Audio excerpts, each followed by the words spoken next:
My earliest memories are painted in the vibrant hues of rural Nigeria.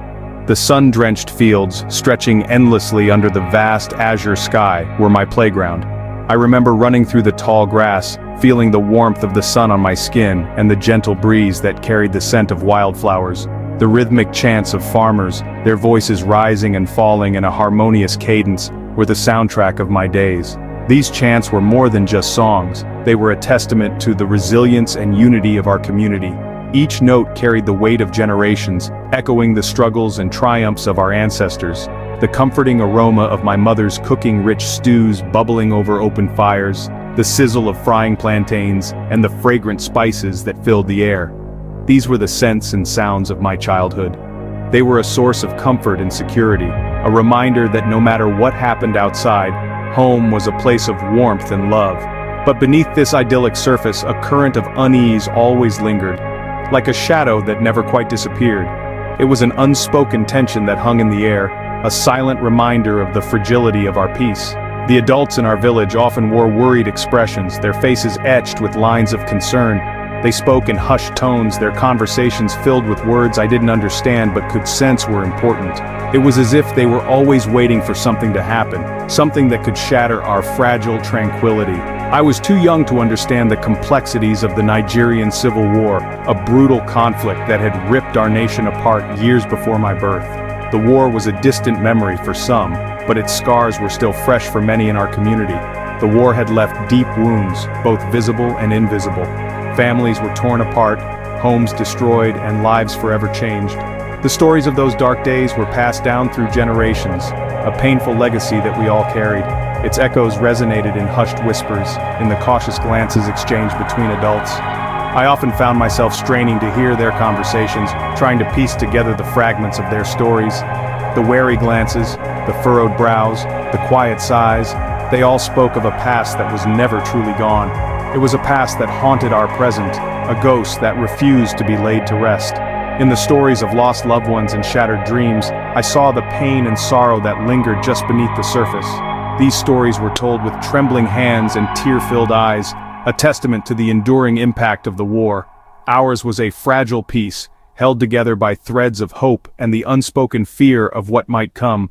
We clung to the belief that better days were ahead, even as we braced ourselves for the possibility of more hardship. Even as a child, I sensed that our world was precariously balanced, like a tightrope walker teetering on the edge. One wrong step and everything could come crashing down. The peace we so desperately craved was a delicate flower easily crushed underfoot. It was a fragile beauty, something to be cherished and protected, but also something that could be destroyed in an instant. Little did I know that the seeds of discord were already being sown, that beneath the surface of our peaceful village, tensions were simmering, waiting to erupt. Our world was about to be shaken to its core, and the shadows of conflict that had haunted my childhood would soon become a stark reality.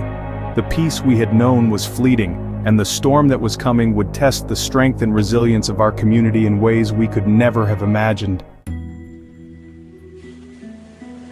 The tremors began subtly, a quiet rumbling in the distance that hinted at the storm to come. It started with a dispute over land, a disagreement between our village and a neighboring community. The land in question, a fertile stretch of farmland bordering our village, had been a source of contention for years. What began as a local quarrel, fueled by claims and counterclaims of ownership, quickly escalated. Accusations flew back and forth, suspicions hardened into animosity, and the once cordial relationship between our communities soured. The air grew thick with tension, the laughter of children replaced by the murmur of worried adults. As the dispute dragged on, it became evident that this was more than a simple land grab. A sinister undercurrent had crept in, a divisive force that sought to exploit our differences and turn neighbor against neighbor. Religion, once a source of unity and solace, was twisted into a weapon, its tenets distorted to serve the agendas of those who sought power and control. The year 1992 is etched in my memory, a year that irrevocably shattered the fragile peace of my childhood. It was the year the land dispute erupted into violence, the year our village and countless others like it became battlegrounds in a conflict fueled by religious hatred. I remember the day the terror began. It started with rumors, whispers carried on the wind of impending attacks on Christian communities. Fear, like a venomous fog, seeped into our homes, poisoning our hearts with dread. Our once peaceful village transformed into a fortress, barricades erected and men armed with crude weapons, their faces etched with a mixture of fear and resolve. Then came the night the attacks began. The screams of our neighbors, the crackle of flames consuming homes and places of worship, the sickening thud of machetes. These are the sounds that haunt my dreams to this day. The world I knew, the world of my childhood, vanished in a maelstrom of violence and terror. Section 4. Shadows lengthen, living under the threat of Sharia law. In the aftermath of the 1992 violence, a new threat emerged, casting a long shadow over our lives: the imposition of Sharia law in several northern states, including ours. This new reality brought with it a wave of uncertainty and fear, altering the very fabric of our daily existence.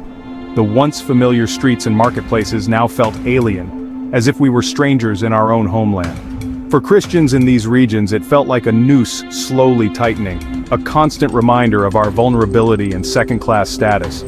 The sense of community that once bound us together was now overshadowed by an ever-present fear.